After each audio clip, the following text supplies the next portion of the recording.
Welcome back, everybody, to wall number 3 at Touchstones Nelson Museum's member show and sale, which is exhibited right now in our amazing museum, but you can't see it because the museum is closed to the public. So we're going to show you some of what you're missing. My name's Anna Purcell. I'm the interim executive director here. Standing in front of you is Arin Fay, museum curator. So Arin, in this wall number 3, what are we looking at here? I feel like there's a lot of landscape going on.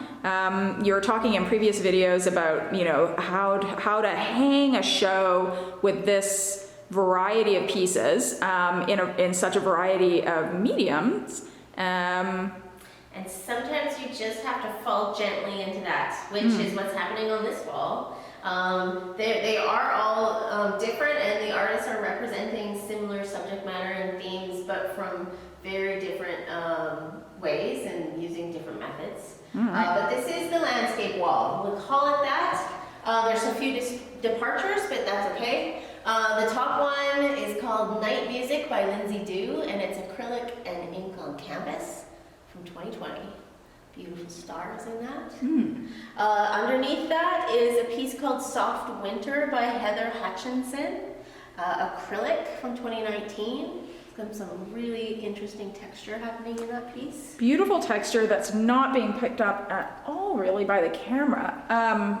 Is there going to be an opportunity, right now the museum's closed, but are people going to be able to see this work in person? Are we extending the show? We are. Our best intention is to extend the show into the summer so that when we're able to open again to the public, that this exhibition and the one next door will be on view for people who haven't seen them yet. Fantastic. Going down the wall, the top piece called Moonlitscape by Richard Dudley is an acrylic piece created in 2020. And under that, the Valhallas from Morning Mountain by Scott Wilson, and it's a digital print. And I thought those looked really beautiful together. They do. And that's again what we're talking about with the very similar subject matter, and artists are those wonderful people who can just approach it from completely different perspectives. When you look at the vase, there's this gorgeous Blue Bayou clay oxidization firing piece with beads and a lovely cloth that it's on by Jean Aubin Gardner. And this piece looked particularly gorgeous at the opening because it was full of bright blue and purple flowers, and we'll make sure that happens again. It's really something that needs to be appreciated in person. It's so lovely, and I'm glad that people are going to get an opportunity to see it in person. Next to these we have 3 pieces. The top one's called Autumn Street by Teresa Ma. It's oil and canvas panel. And very likely, I don't know which one, but a Nelson Street from what I would gather. Looks like where I live. Maybe it's your street. Maybe. Underneath that is a piece called High Alpine by Don Conrad. It's an oil piece. I had the privilege to meet Don when he dropped off his work, and we got to talk for a while. A very interesting man, and the father of Eric Conrad.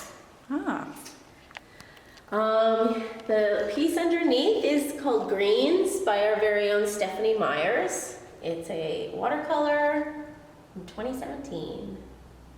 Lovely. Yeah, she does really nice pieces. And she was hilarious to watch when she was trying to pick which one to put in the show. I missed that. So many beautiful things. How do you pick?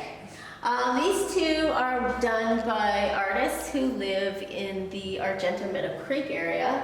The top one is called Fossil Fuel Denial 3 by Pat Forsyth, and it's a mixed media piece. It's hard to see super well with the glare from the glass, but it's... We apologize for the glare. I know, and my inexpert, camera personship. I think our best intentions will really shine win through. the day. I hope so. Under that is a piece called Moonlight Magic by Deb Borso, pastel on sandpaper. And I don't know, maybe if we can get a view of these from the side, because I hadn't noticed before, but the sandpaper, you can almost see it glinting in this It's piece. true, it adds some sparkle to it. It really is not coming across in this, but just one more reason to come back to the museum once it's open again. Yeah, it does never. See Seeing these- it on the walls, well lit in this beautiful space is the ideal way to see art, but this is the second best. Next to those pieces, we have the bottom one here called Almost Heaven by Eileen Davis, oil on canvas. Eileen and Bruce work here, and we know them very well, so it was really interesting to discover that Eileen is Also an artist. I know. So many people are artists. The middle piece is called Wake Up in the Kootenays by Gay Karen Saunders. It's a watercolor on canvas. And the top piece is called Egypt Lake Vista by Rick Folger, and it's acrylic.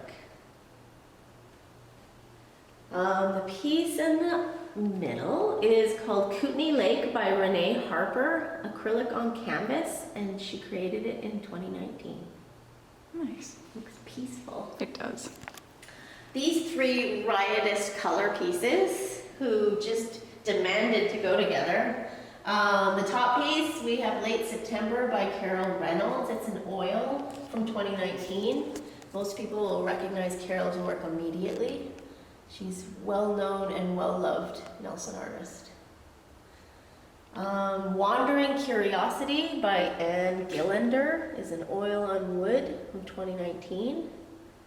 Makes me want to run Through the meadow. through the meadow, which will happen soon, I hope. Garden Symmetry by Lori Hellier, an acrylic piece from 2019. Bright and beautiful. Nice, thank you. Thanks for the tour of wall number 3. My pleasure. Stay tuned for wall 4 and the mysteries that lie in the middle of the room.